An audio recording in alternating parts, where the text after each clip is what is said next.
விஜய் அவர்கள் கோவில் செஞ்சிருக்கிறார். நீங்க அவர் ஏன் நம்ம அண்ணா நகர் நீட்டு கழகத்துல இங்க சொன்னாங்க அவர் சர்க்கார படத்தை வெளியிடலையா? ரொம்ப முக்கியம் நாட்டுக்கு.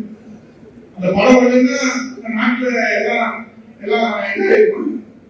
சரி சர்க்கார படம் வெளியே வந்துச்சு வாழ்க்கை முடிஞ்சிருச்சா வேலை கிடைச்சிருச்சா? ஒரு கட்சியுடைய காலகட்டத்தில் பொதுச்செயலர் சொல்றாரு, நீங்க அங்கே உடனே தெரியுமா தெரிந்தாலும் நாம சக்கர படத்தின் அதாவது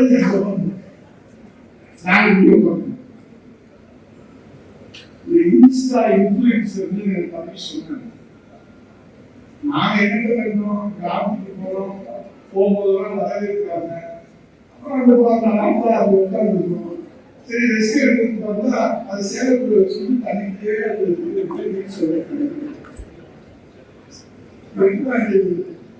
இதுதான் ரீல்ஸ் தெரியுமா? இன்ஸ்டால என்னன்னு தெரியுமா? நெகட்டிவ் என்னன்னு தெரியுமா? கண்டென்ட் கிரியேட்டர்னா என்னன்னு தெரியுமா? எதுவும் தெரியாதுன்னு நாம தைரியமா இருக்கோம்.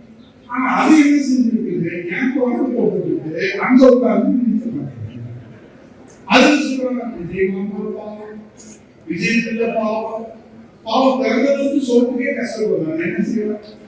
திரைப்படத்தை வச்சு தயிர் மாற்றம் போறாங்க.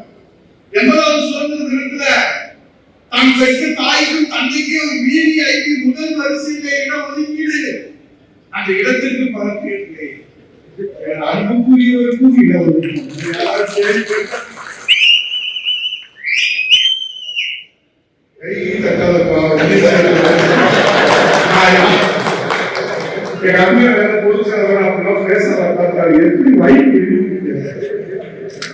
நமக்கு இப்படி இருந்துச்சுன்னா ரத்த சிந்தி உயிர் சிந்தி சோதனை வாங்கி கொடுத்து நீங்க முதல்வர் ஆகிட்டீங்க, உங்க அப்பா அம்மாவை உட்காருவீங்க.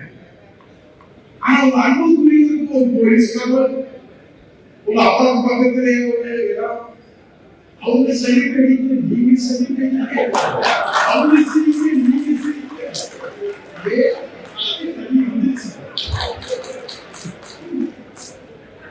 அந்த ஒரு பேர் சொல்லிக்கிறார். என்ன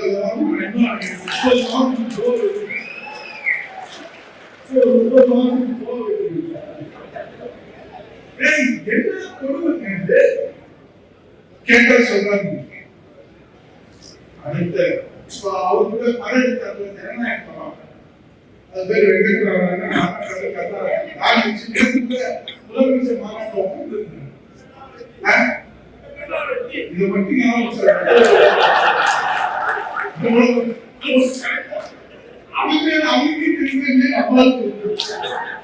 அவங்களுக்கு சிறப்பு பிரதிநிதி. 8 கோடி தமிழர்களும் ஒரு தமிழர் இந்த தமிழ் உரிமை பற்றி பேசுவதற்கு இன்னைக்கு டெல்லி சிறப்பு பதவியை பெறுவதற்கு தகுதி இல்லையா? இப்போ ஒரு அம்மா போகிறார்கள். இந்து சமய அறநிலையத்துறையுடைய அந்த மாநில குழுல அரங்காவரம் தேர்ந்தெடுக்கிறது கல்பாத்தி என்ன பேர்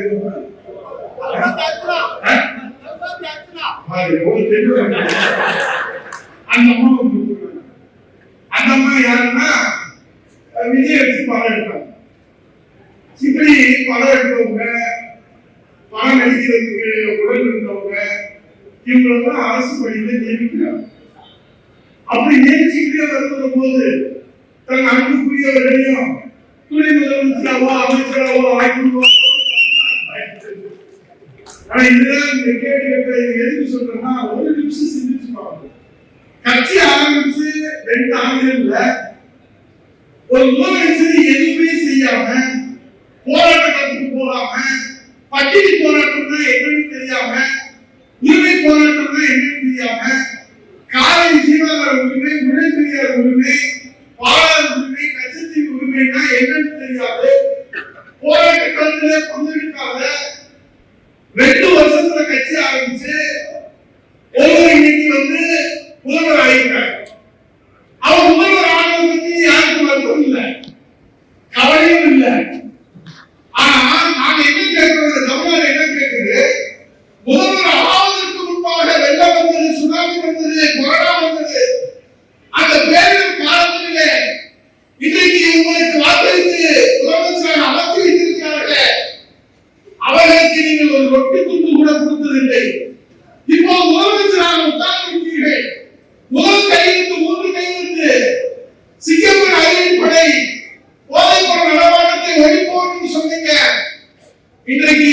என்ன நிலைமையில இருக்குது, 200 யூனிட் மின்சாரம் என்ன நிலைமையில இருக்குது, 3 கையெழுத்து முழுமை அடைக்க குறைபாடா இருக்குது, பயிர்களின் தள்ளுபடி குறைபாடா இருக்குது.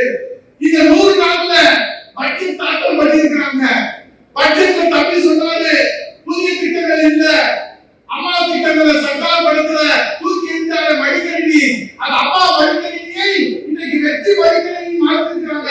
நான் இந்த திட்டங்கள் வந்து சொல்லி போறேன், நீ வெற்றி வந்தாலும் சரி வெறும் வெற்றி வந்தாலும் சரி, இந்த பூமி உள்ளவரை, இந்த உலகம் உள்ளவரை, இந்த வாழ்வு உள்ளவரை மாணவர்களுக்கு மடிக்கணினி கொடுத்த தாய் யார் என்று சொன்னால் அது குழந்தைகளை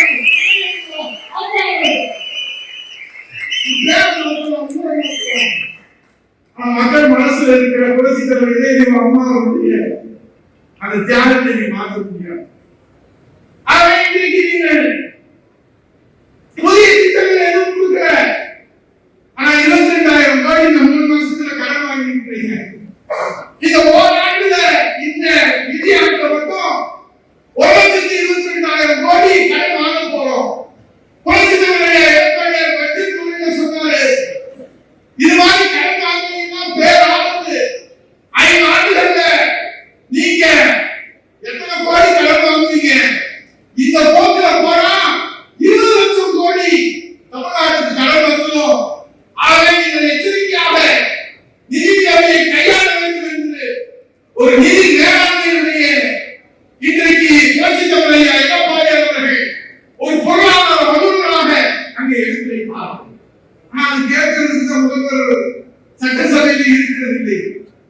அதே மாதிரி நீங்க 100 நாள்ல பெரிய சாதனை 217 கடையை கூப்பிட்டு, ஆனா டாஸ்மார்க்ல 51,000 கோடி இன்னைக்கு 56,000 கோடியா உயர்த்தி கொடுத்துருக்காங்க. அதுக்காக தான் ஆன்லைன்ல இனிமேல் சரக்கு வாங்கலாம். இனிமேல் நீங்க காய்கறி இல்லைன்னா பலசரக்கு இல்ல, இனிமேல் சரக்கு போடுறதுக்கு நம்ம கடையில போய் காத்திருக்க வேண்டியது இல்லை. ஆன்லைன்ல புக் பண்ணா நம்ம போய் வேண்டிய சரக்கு வாங்கிக்கலாம். அதுக்கு ஒரு உத்தரவு, 11 மதுபானங்கள் செயற்கை ஊற்றலாக இருக்கிறது, உணவுக்கு உயிருக்கு ஆபத்து என்று முதல் நாள் உத்தரவு போடுகிற நந்தகுமார் ஐஏஎஸ் உடனே எந்த வெற்றி வந்தாலும் தெரியாது. அடுத்த 24 மணி நேரத்துல அதே 11 மதுபானங்களை இந்த தமிழ்நாட்டு மக்கள் குடிக்கலாம், நாசமா போகலாம், செத்து போகலாம், எங்களுக்கு கவலை இல்லை. என்எல்சி ஐஏஎஸ் வச்சு அந்த உத்தரவு போடுறாங்க. நந்தகுமார் சொல்லிட்டாரு, ஐயா அது போட்டா அந்த 11 மதுபானங்களை குடிச்சா மக்கள் உயிருக்கு ஆபத்துன்னு நான் சொல்றேன். இன்னைக்கு உணவு ஆணையத்துல ஆய்வு செஞ்சு சொல்லிருக்காங்க. யார் சொல்றாங்க? நான் சொல்றேன், அந்த உத்தரவை ரத்து செய்யணும். இன்னைக்கு கட்சி தலைவர்களே தலைவர் என்று சொல்றாங்க, அவர்களை மோடி சரி செய்தார்கள், விஜய் ஆட்சி தமிழாக சொல்றாங்க. அவர்கள் போராட்டத்தை நடத்தக்கூடாது ஒரு உத்தரவு 17ஆம் தேதி போட்டு 21ஆம் தேதி வெளியிடுறாங்க. உடனே எதிர்ப்பு கிளம்புது, உத்தரவை வாபஸ் வாங்குறாங்க. தூய்மை பணியாளர்கள் தனியார் மையம் உத்தரவு போடுறாங்க, எதிர்ப்பு கிளம்புது, வாபஸ் வாங்குறாங்க. பயிர்களை உத்தரவு போடுறாங்க, விவசாயம் போராடுறாங்க, அந்த உத்தரவை மாற்றுறாங்க. இது என்ன அரசு? இந்த 3 மாசத்துல இந்த அரசுக்கு ஏன் இந்த தருவாங்க? ஏன்னா மக்கள் நலன், மக்களுடைய நலன் என்றால் என்னவென்று தெரியாத ஒரு முதலமைச்சர், மக்களுடைய தேவை, மக்களுடைய எண்ணங்கள், மக்களுடைய வறுமை, மக்களுடைய எதிர்பார்ப்பு, மக்கள் வேலைவாய்ப்பு இல்லை, இதெல்லாம் முதலமைச்சருக்கு தெரியாது. அவருக்கு தெரிஞ்சதெல்லாம் Insta, reels, content creator, influencer இதான் தெரியும். ஆனா ஒன்று நீங்க தெரிஞ்சுக்கீங்க, சத்தியம் செஞ்சு சொல்லிட்டு போறேன், இத்தனையும் செஞ்சாங்க விஜய் தாவேகா கட்சிக்கு இன்னைக்கு 106 சீட் வந்திருக்காங்கல்ல, இந்த 106 சீட்ல எத்தனை பெர்சன்டேஜ் ஓட்டு வாங்கிருக்காங்க தெரியுமா? தம்பி சொன்னாங்க 35%. இன்னைக்கு தாவேகா கட்சி ஆட்சி அமைச்சிருக்கிற கட்சி 35%. ஆனா விஜய் வேண்டாம், விசுறு வேண்டாம், தாவேகா வேண்டாம், அங்கே சமாச்சாரமே வேண்டாம் என்று வாக்களித்த மக்கள் 65% மக்கள் என்பதை மறைக்க கூடாது. அந்த உண்மையை வெளியே கொண்டு வரும். அந்த 65% மக்கள் கண்டு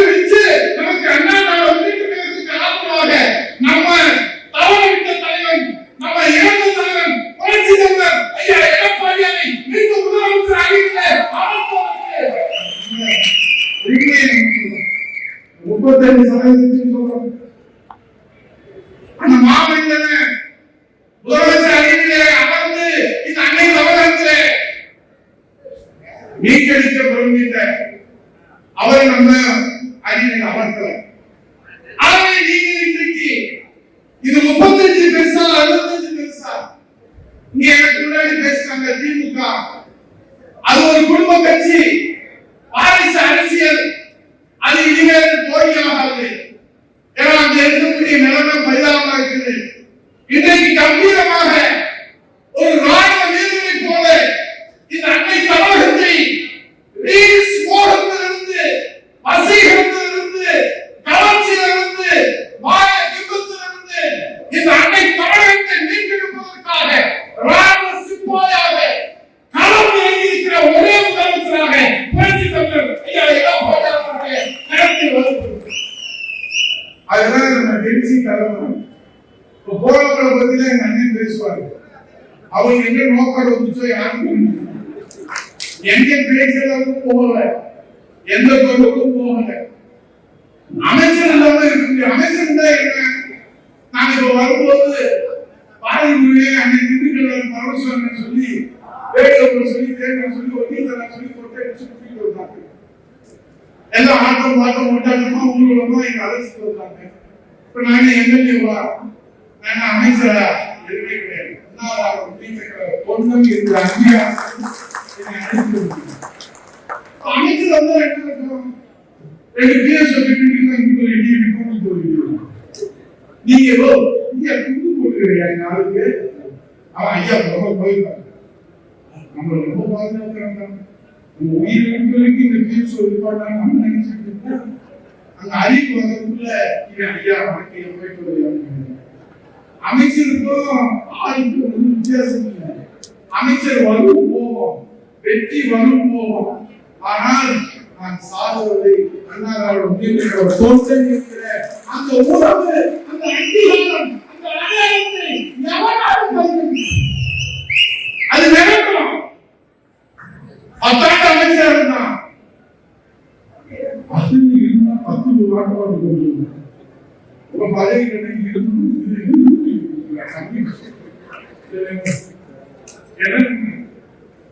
என்ன போலி, அதெல்லாம் நாரம், அதெல்லாம் தற்காலிகம், அது நிரந்தரம். ஆனால் நான் இப்போது சொல்கிறேன், விஜய் அவர்கள் பொதுச்செயலாளர் இடத்தில் சொல்லியிருக்காரு, முதலமைச்சர் நீ தலைவராக பேசக்கூடாது. நானும் அப்படிதான் பேசக்கூடாதுன்னு நினைக்கிறேன். ஆனா வயது பேசாம இருக்க முடியல. அவர் 2 போன ஒவ்வொரு கூட்டத்திலும் லைன்ல வருவாரு. எங்க முதலமைச்சர் இப்படி அவங்க பேசுறாரு. சரி நான் அந்த மாத்திக்கிறேன். நான் என்ன சொல்றேன், அவர் வேலையை அவர் பார்க்கணும். அவர் முதலமைச்சர் பதவி கொடுத்துருக்காங்க. நல்லா தெரிஞ்சுக்கங்க, இந்தியாவில் இல்ல உலகத்திலேயே மூல செலவு செய்யறதுல அமெரிக்க அதிபர் டொனால்ட் ட்ரம்ப் இருக்காங்க. அவர் தோற்கடிச்சு வரைக்கும் நல்லா தெரிஞ்சுக்கங்க. ஏறத்தாழ 3 தேர்தல், 2 நாடாளுமன்ற தேர்தல், ஒரு சட்டமன்ற தேர்தல், 10 ஆண்டுகள் ஸ்டாலின் நிராகரிப்பார்.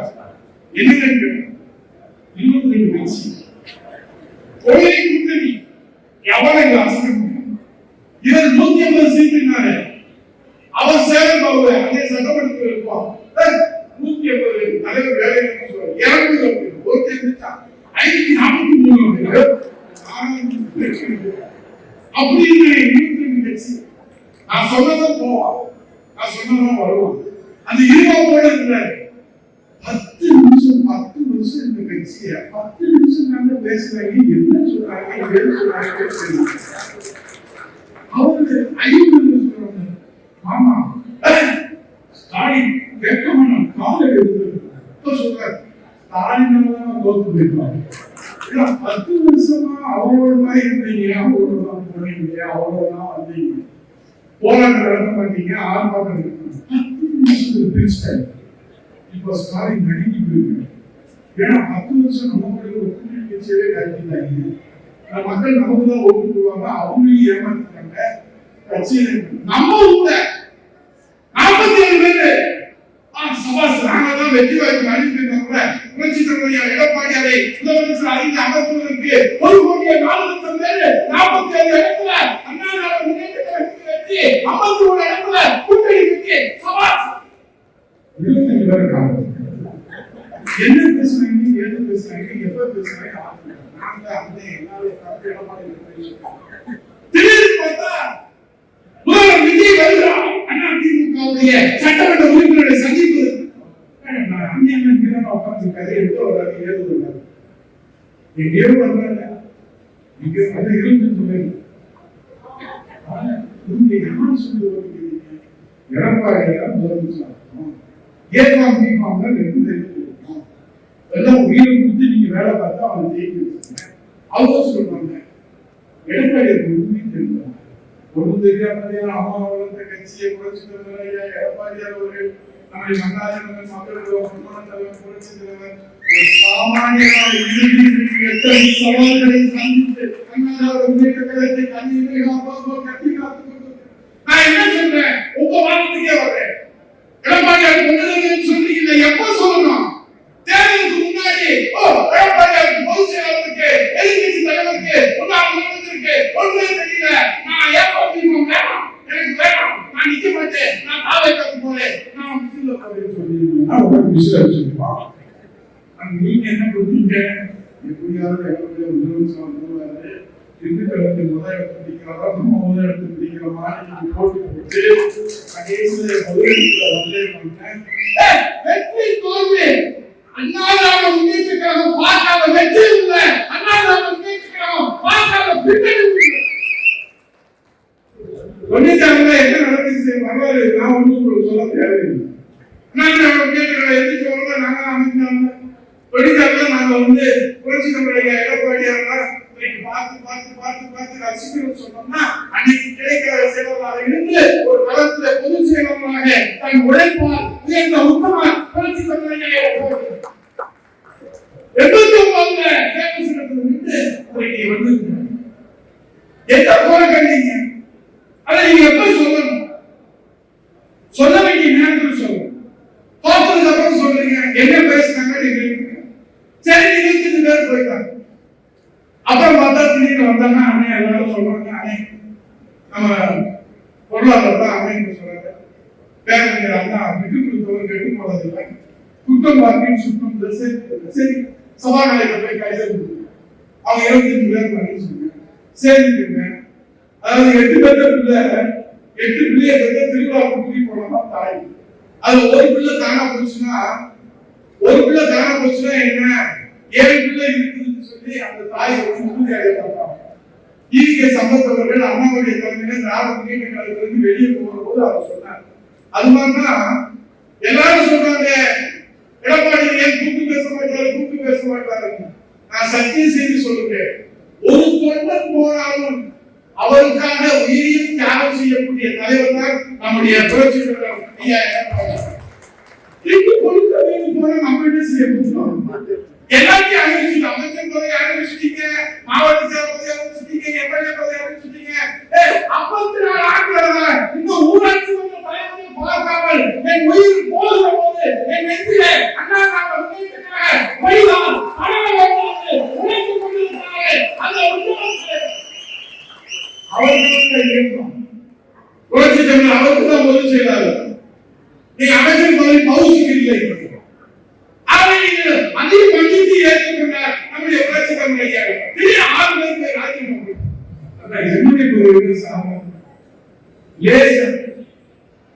உயிர் கொடுத்து இன்னைக்கு தொண்டர்கள் உழைச்சி எம்எல்ஏ இதையெல்லாம் இந்த நாட்டு மக்கள் சிந்திக்க வேண்டும். தொண்டர்கள் நீங்கள் சிந்திக்க வேண்டும். 100 நாள் முடிஞ்சிருக்கு. இந்த 100 நாள் விஜய்க்கு ஒன்றும் பெருசு இல்லை. ஜெகதால பிரபாகர் யாரை அசைத்திடுவார். அது கிண்ண சாதனை படைக்கிற விஜய். ஆனால் சத்தியம் செய்து சொல்கிறேன், அண்ணா முன்னேற்ற கழக விசுவாச தொண்டர்களை அசைத்திருப்பார். முன்னேற்ற கழகத்தை அழிக்க நினைத்தவர்கள் இந்த தாய்மாமத்தில் அழித்து போயிருக்கிறார்கள் தவிர அண்ணா முன்னேற்ற கழகம் அழிந்தது. உங்களுக்கு ஏன் அதிமுக பார்த்தா அவ்வளவு வைத்தறிச்சு அம்மா பார்த்து கொரோனா எடுத்து நாட்டுக்கு ரவி பெருமாள் சொன்னார். ஏன்னா அவருடைய பேராசிரியர் இன்னைக்கு அர்ப்பணிக்கு வாழ்ந்து அர்த்தராத்திர குழப்பிக்கிற மாதிரி நீங்க இன்னைக்கு முதலமைச்சர் ஆயிடுச்சு. அது நிரந்தரம் தம்பி. அழகா சொன்னார் பரமசிவம். தமிழ்நாட்டு மக்கள் தோல் மேல தூக்கி வச்சு அலைவாய்ந்து கொண்டாடுவார்கள். நீங்கள் சரியாக மக்களுக்கு பதில் சொல்லவில்லை என்று சொன்னால் அதே தலைவரை காலிலே போட்டு பிரிப்பார்கள், கோசையை கலந்து போடுவாங்க. இதெல்லாம் வரலாறு தெரியாது தம்பி. அதனால அதிமுக நீ என்ன வேணாலும் அமெரிக்கா ஜனாதிபதி ஆயிருக்கா, இல்ல தென்கொரியாவுக்கோ இல்ல எந்த நாட்டுக்கு வேணாலும் ஜனாதிபதி ஆயிருக்கா, எங்களுக்கு இதை பத்தி கவலை இல்லை. ஆனால் அண்ணாதிமுக மக்கள் தலைவர் பொன்மனத்தலைவன் புரட்சி தலைவர் எம்ஜிஆர் தொடங்கிய கட்சியை, அப்பா வளர்த்த கட்சியை, புரட்சி தலைவர் எடப்பாடியார் கட்சியை, மடிக்கல்வி கொடுத்த கட்சியை, சத்துணவு கொடுத்த கட்சியை சாப்பிட்டு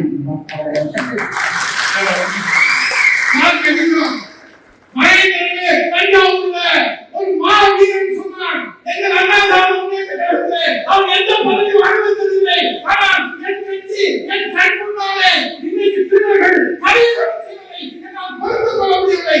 என் கிராமத்துக்கு போகாது.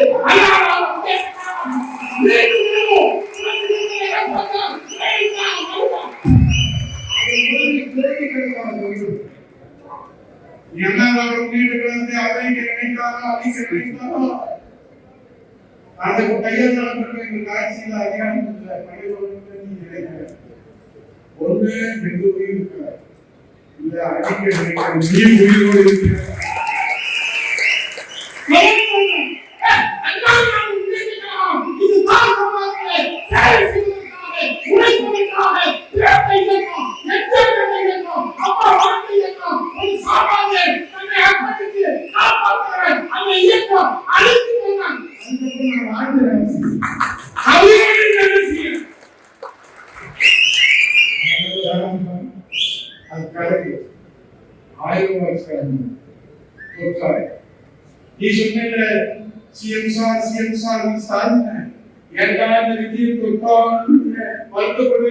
அதே மாதிரி இப்ப சொல்றேன், எம்ஜிஆர் ஆரம்ப கட்சி, அம்மா கட்சி,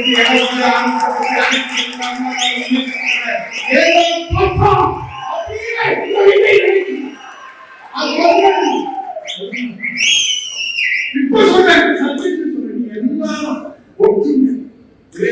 சீட்டு கிடைச்சா பரிசோதனை பிடிக்காது, பரிசோதனை சீட்டு கிடைச்சா மோபால் பிடிக்காது. இப்படிதான் நம்ம நீங்க மனதார பொதுச் செயலர் யார் அங்கீகாரோ உள்ளாட்சி தேர்தலில் நீங்க மக்களை சந்திங்க, வெற்றி கொடுக்கலன்னா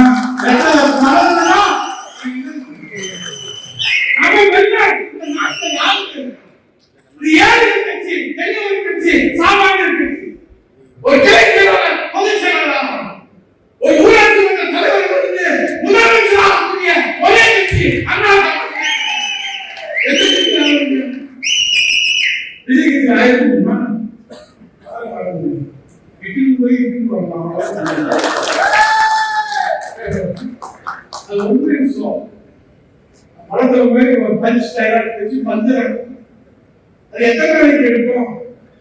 கவர்ச்சி ரசிகர்கள் நீண்ட நாளைக்கு இருக்கு. அதை ஜென்சி தலைமுறையே எளிய தலைமுறையை நாம சொல்லுவாங்க. நீங்க பொது வாழ்க்கைக்கு வரணும் அப்படின்னு நினைச்சீங்கன்னா நீங்க தேர்ந்தெடுக்க வேண்டிய கட்சி அண்ணாதிராவிட முன்னேற்ற கழகம். அண்ணாதிராவிட முன்னேற்ற கழகம்னா உங்களுக்கு சுயமரியாதை. இந்த வயசுல 55 பேருக்கு சால்வ் போறீங்க, இங்க ஒன்றுக்கே வாழ்ந்துறாங்க மனுஷன். இதாங்க அண்ணாதிராவிட முன்னேற்ற கழகம். 2000 பேர் வந்து நின்னாலும் சிரிச்சுக்கிட்டே வந்து பொதுச்செயலாளர் சால்வ் வாங்குறாங்க. அது மட்டும் இல்ல, மத்தியான சாப்பாடு நானும் பொருளாளர் பரமசிவம் தேர்ந்தெடுக்கா கோபாலமே எல்லாருமே நான் மத்தியான சாப்பாடு போகும்போது சத்தியம் சொல்லி சொல்றீங்க. அந்த மதிய உணவு வேலையோ, ராத்திரி உணவு வேலையோ, காலை உணவு வேலையோ எத்தனை பேர் இருந்தாலும் திண்டுக்கல் வந்துட்டா எந்த மாவட்டத்துக்கு போனாலும் அத்தனை பேருக்கும் எனக்கு என்ன வகை வகையான காய்கறி வைக்கிறீங்களோ அதுவே என்னுடைய தொண்டர்களுக்கு வைக்க வேண்டும் என்று சமூகம் கடைபிடிக்கிறேன். ஒரு 1000 பேர் அவரோட உட்கார்ந்து சாப்பிட்டுருந்தேன். முதலமைச்சராக பொதுச் செயலாளராக எதிர்கட்சி தலைவராக சாமானிய இளைஞர் செயலாளர் இந்த கட்சியில் நடக்குமா? புஷியாங்க ஒரு நாள் விஜயோட உட்காந்து சாப்பிட சொல்லுவோம். அவர் கொடுக்குற அமைச்சரோட சாப்பிடுவார். புஷியாங்க சாப்பிடுவார். எளிமையான தலைவர், சாமானிய தலைவர், யதார்த்தமான தலைவர். நீ சொன்ன யார் சொன்னாலும் கேட்பாரு. சொன்னதுக்கு மண்டையாடுவார். ஆனா புதற்கமும் சொன்ன கேட்க மாட்டாங்க. அது உள்ளத்தோடு சொன்னீங்கன்னா கேட்க மாட்டாங்க. ஒரு ஜனநாயக மொத்தத்துல சொல்றேன், விஜய்க்கு நடிக்க தெரியுமா?